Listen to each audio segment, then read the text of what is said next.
What's up, guys? We are here at the studio. My name's Destine. My name is Jacob. We're part of the collective. If you don't know what the collective is, it is our young adult ministry here at Sugar Creek. We're on staff. This is our intern, actually. Our favorite intern. Since August, I have been the intern here. Actually, his legal name is Jacob the Intern. So whenever you see him, whenever you see him, say that to him, okay? Yep, that's how I go by now. Who's going first? You go first. Ladies first. Okay. Yeah. It's because he knows he's going to, roast me right now. Anyway, so one collective moment that I always kind of think about. First of all, he hustled me, okay? So Jason needed to record something for creative for socials, and he was like, "Oh yeah, for karaoke night." And so he's like, "Okay, someone can do the be the person that is kind of singing bad." And then the other person will just kind of stop them, interrupt them, and say the whole spiel. Mm-hmm. And I was like, "Oh, I think Jacob should give us a sample of the karaoke. Oh, I will, yeah. The song that I had to sing in the video was Take Me Home, Country Road. Take me home, country road, to the place. Let's go. I belong, West Virginia. I won't go on, but that's what it looked like from my Hey, snaps. That was really Thanks, good, guys. dude. Thanks, guys. But yeah, I didn't want to do that part. So I thought it was the smartest thing to do. Be like, no, Jason, I can be the one that talks and interrupts him. Didn't realize that's majority of the video. All Jacob had to do was sing the song. For 10 seconds, that's and all I then had to I do. kick him out. And I was like, dude, you was it? straight up hustled me. And I was like, dude, I'm really bad at public speaking sometimes. And so I stutter a lot. And I was like, help me. But it's okay. But ever since then, I'm like, you know what, Jacob, you kind of just hustled me. And but I'm not about that. Is it really a hustle if you wanted and offered to do that part? No comment. Exactly. Okay, your turn. Go ahead. Okay, my favorite moment, collective-wise, that happened to Dustin actually happened last night. So I know this is going to release at a different time. But yesterday, which was April the 15th, we had collective. And date and everything. And Dustin did dismissal. And so she was talking about baptism night. And she said, the first thing she said... Well, she said, you have to if you have choked to get baptized, if you get choked to get baptized. Okay, first of all, first thing. I meant to say if you are choosing, and I fixed myself, so I didn't think it was that bad until we rewatched it today. And I was like, dang, Destiny, come on. If you choke to get baptized, come here. But she did fix herself. But then the best part, in my opinion, after she said the choke to get baptism part, she said, also, if you're getting baptized, she said it in that exact way. She's like, if you want to get baptized, whoa, baptized. And so this whole morning, I've been going up to her and I've been saying, yeah, if you want to get baptized in the name of the Father and of the Son and of the Holy Spirit. I did not even say all of that. He's trolling me. But if y'all don't even know, in the office, we just troll each other all the time, especially because we both kind of be stuttering sometimes. This is true. And so I'm literally like, Jacob, because he was just trying to say Pastor Parker or even Pastor Parker. Pastor Parker. Shout out to Parker. Shout out to Parker. Hard to. Favorite. So Jacob, what was your experience from high school to college? Mm-hmm. Well, if you don't know, I actually didn't find Christ really until high school. And so I have to give a shout out to my friend Micah Manalo, which I'm sure a lot of people here. Micah! I'm sure a lot of y'all know him for very good reasons. He was the one that actually introduced me to Sugar Creek. And so, it took me, let me think. I think it was my junior year, the summer of transitioning from my junior year to my senior year. That was actually when Micah invited me and I found Christ for myself. And so I know for me, my high school experience, it was pretty good overall. I had a good amount of friends. I try to be the funny guy, but not to embarrass myself, but just to my close friends, I like to make people laugh. And so that's kind of me in high school. He embarrasses them sometimes. I do sometimes. They deserve it though. But no, I had a good time in high school. And then I was very nervous for my transition out of high school just because I'm going to U of H right now. If you don't know, go Cougs. Shout out to Cougs. Byron. Oh, yeah. Yeah, there you go. And surprisingly, I thought a lot of my friends were going to go there, but it was actually the opposite. A lot of the people that I knew didn't want to stay in town and didn't want to stay nearby, and actually went to different colleges, either around Texas or just out of state. And so I know for me, having so many Christ-like friends towards the end of my senior year, and then kind of like seeing them leave and me almost being alone, that was a big challenge for me. And so kind of transitioning to my college life, I lived on campus my first year. I thought it was pretty cool, although it does cost a lot of money to live on campus. So, I mean, if you have the money, do it. If you don't worry. You can just go online or commute, which is what I'm doing now. Like I was saying, like just having a routine in college really helped me. And so I knew to go to my classes in the morning, find that study time, find that time to hang out with friends. But at night was when I would really hold myself accountable with the Lord. And that's when I'd have my quiet time. That's when I'd have my prayer time. Because, I mean, I really needed it my first year for sure. Just all the changes. It was difficult, yet not difficult, because I had the comfort of knowing that I had my quiet time every night. And so that brought me a lot of comfort. Were there like any like challenges you faced like in your faith? Yeah, I mean, kind of going back to like all my friends that I knew leaving. Kendall, who, if y'all don't know, Kendall's my girlfriend. We've been dating for many years. It feels like this year will actually be our 4 years. Sheesh. Yeah, this October. Crazy. Well, anyways, I know that for a while she was debating on going to U of H too, but she found out that she could actually take the courses that she needed at a community college, and it was a lot cheaper. So that's obviously the route to go. But again, not seeing her all the time, because we went to the same high school, so I could see her every day at school, and then out of school we don't live that far away from each other, so it was very easy to have at least that one person with you. But then since we both had to go to college, I didn't have that one person anymore. I didn't have those groups of friends that I used to have, and so I guess I would say loneliness was a big challenge, and just like not having community. And for a while, I didn't go to church just because since I was living there, I didn't like the idea of trying to find a new church, because especially nowadays, it's really hard to find a good church. Yeah. But actually, with the help of Kendall, she encouraged me to, one, volunteer at the student ministry. Since I just graduated, I knew everyone there, and it was a very easy transition to do. And then also, she told me how she's been going to the collective, which I've heard about, but I never attended for myself before.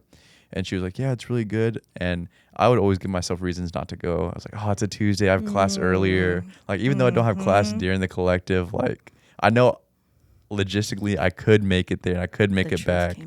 But like, man, like, I'm just too tired. I just don't want to give up my spot. And Houston's a little sketchy. I don't know how many of y'all have been to the 3rd Ward area of U of H, getting there late at night, parking outside of school grounds and having to walk in. It's a little sketchy sometimes.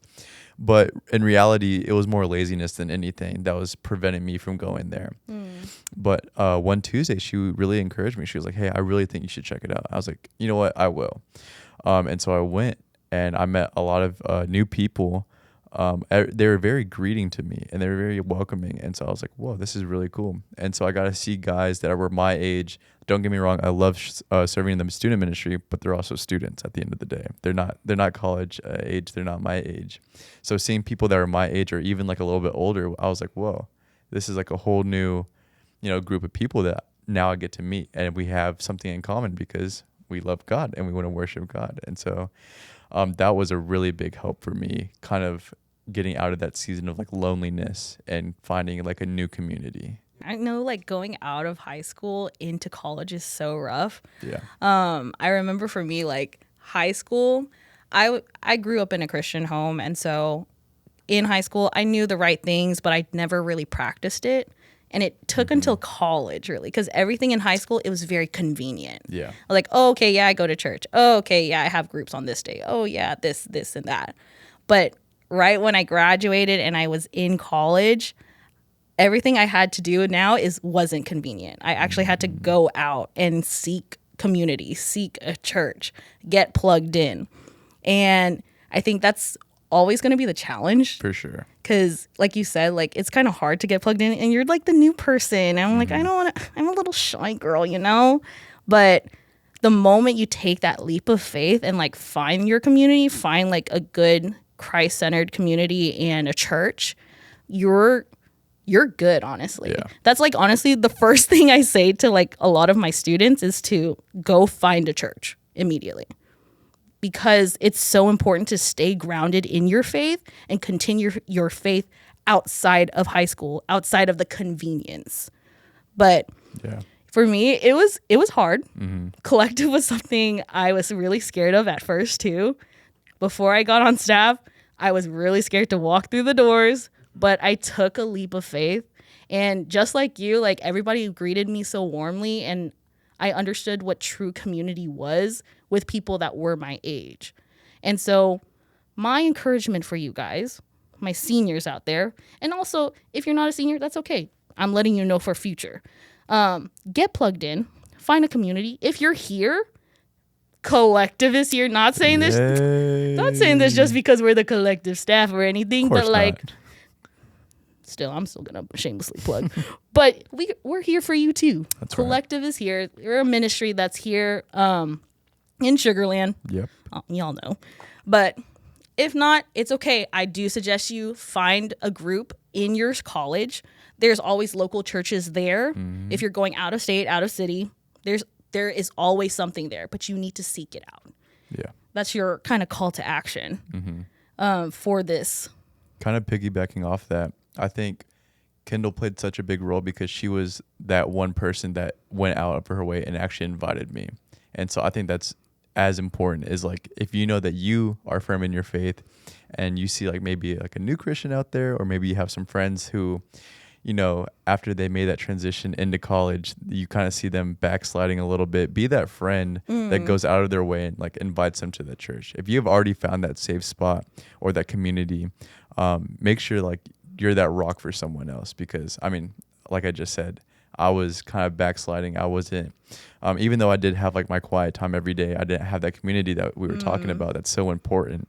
And so it really took Kendall pushing me, because I resisted at first. Like I said, I gave you all those examples on why I didn't really want to go. But she persisted. She was very vocal about how I need to find a community. And I'm glad that she was, because again, now I have the collective. Yeah. And so be that friend. That's so good. Because in college, sometimes people be wildin'. People do be wildin', especially in the Third Ward area. People be wildin'. But it's true, though. People be wildin'. Crazy. And so you need that solid Christ-centered community that will pull you in and point you back to Christ.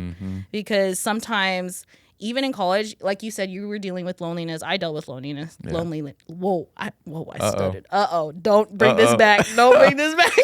But I struggled with loneliness also. I struggled with a lot of anxiety. And so I needed that community. Like I'm so stuck on it that I need a community that will pull me out of it and bring me back to Christ. I know the temptation is going to be out there. It always will be, because now you're on your own. You're responsible for everything, and God is not convenient to you over there. You need to go out and seek it. You need to seek your community, and you got to be ready to face those challenges too. Yeah. And I think that's also a good reminder too, that like is you need to start like making your faith your own in high school. Yeah. You know, it's like, why wait until college? You know, it's like, you know, whenever you're in college, you're by yourself, but you can also start developing that community right where you are in high school. And that way, ideally, those are relationships and that you can carry into college potentially. Or there are groups of people that are going to keep you accountable when you do have to go inevitably find a different community, you know? So No, that's on facts, dude. That's a very spiritual good point. Disciplines. It's better to have those habits now as early as you can, so that when you're in college, you're prepared. You got the tools. You know what to do. So spiritual disciplines. Yeah, y'all. and like what Byron was saying, like make that community now, because like how I gave the example of Micah, who really helped me find my faith. I still talk to him now, even though he's however many not millions, thousands of miles away. Millions is crazy. Thousands of miles away in Australia right now. I mean, we're counting down the days. Very quankly. Quankly, Mike. We're still counting down the days for whenever he comes back so that we can all hang out, like us and our group of guys. But yeah, like that's like a brotherhood almost. Aww. Like just wholesome. I love it. Yeah, I mean, for all of y'all that are in high school right now, exactly what Byron said, like make those groups now, make that community now, make those friends now that will last you. Even whenever y'all do travel, even if you do get called to evangelize all the way in Australia, with the koalas, sorry, that wasn't that good. But no, like even despite wherever the Lord may take you, whenever y'all do come back, y'all can still have that friendship like y'all never left. Yeah. Just as it's important to find a church, I think taking that next step and finding community and also serving. Yeah. Serving has opened up my heart and my mind to a lot of different things. Oh, that's facts. What about you, Destin? I'm the same way. I've known, like, for myself and other people, what I've seen is, like, when you serve, you have, like, this heart and, like, this responsibility now, and to take ownership of it. Mm-hmm. And as you serve, you kind of, like, see what God does and how he works in the ministry. Yeah. And as you serve, you start realizing, like, man, that's so good. And I get to be a part of that. Yeah. Oh. I know, like, I've been blessed. So I've been able to experience the student ministry as a student. And then I've gone to experience the student ministry as a volunteer. And then now, since I have been graciously offered the position of the intern here, I've gone to, yes, thank you. I've gone to experience the collective as a member, but now also as staff. And it really has opened my eyes just to see like how much work and how much like effort it really takes to go and have like a Sunday night for students out there, or a Sunday morning, and also a Tuesday night for the young adults. It's really awesome to see just how it works, and then also like all the minds and all the people that come together to make a Sunday morning and a Sunday night and a Tuesday night happen. And that just opened my eyes and really made me appreciate everything that I've experienced so far a lot more. Because I'm not gonna lie, like as a student, like if it's a Sunday night, I just come in expecting, the free food that they always have, hang out with my friends, play a quick game, listen to worship, have like a good meal, and then a little group time, and then leave. But I don't really appreciate it as much as I did whenever I was a volunteer and I was there like in those meetings beforehand, when I was taking part in, okay, what should we do this time? How can we make it different? How can we make it more fun and interactive for the students? And then now collective, like now we're like planning things like months in advance. And I'm like, wow, like I never realized, I was only a consumer for so long. I didn't realize what it really takes to produce a Tuesday night. Jeez. And it really opened up my eyes a lot. It's very humbling. Yes, it is very humbling. Even as an intern, it is very humbling seeing all the work that gets to put into all these events. That's facts, though. I think we're so used to being just consumers in general. Mm-hmm. And then now when you're out of that comfort zone, you're kind of like humbled, and you kind of see everything that kind of goes on behind the scenes, and you also see like what you need to do in order for like, I guess, to use collective as an example, for collective to happen. Yeah. And sometimes it's not pretty. It's the same thing even with high school to college. Yeah. Sometimes it's not pretty, and a lot of times it really isn't.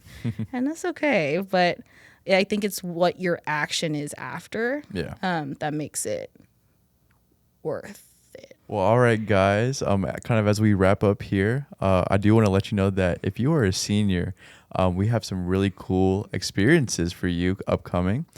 For example, I know on the 27th of May, we do have an Astros game. Jeez. But guys, go Stros. Yes, go Stros. We're going to do awesome this year, even though we are missing a few of our key players, sadly. It's okay. Hey, every season, there has to be a rebuild season. There has to be growing pains. That's okay. That's okay. But no, we have a lot of opportunities to have y'all out to the collective, and we'd love to see you. So if you're a senior, make sure that you stay in tune with the collective, because we have a lot of stuff for you coming up. Yeah, follow our socials at collective.live, Instagram, YouTube. We have, do y'all do Facebook? We do have a Facebook. I love Facebook personally. I don't know about y'all. So we're so glad that we got to talk to you guys today. Yeah, Hope you got something from it. Did I even say that right? From it? I'm stuttering again. Bez the poco. But yeah, I hope you guys got something from it. All my seniors, we would love to see you at the collective. I think we've already got to meet a lot of y'all too, and some of y'all have been coming. Yeah. So it's been cool to see some of our students come to collective. We welcome you warmly. Yes. Heart to. But yeah, thanks for tuning in. Hope you have a great week. And we love you. All right. See you later.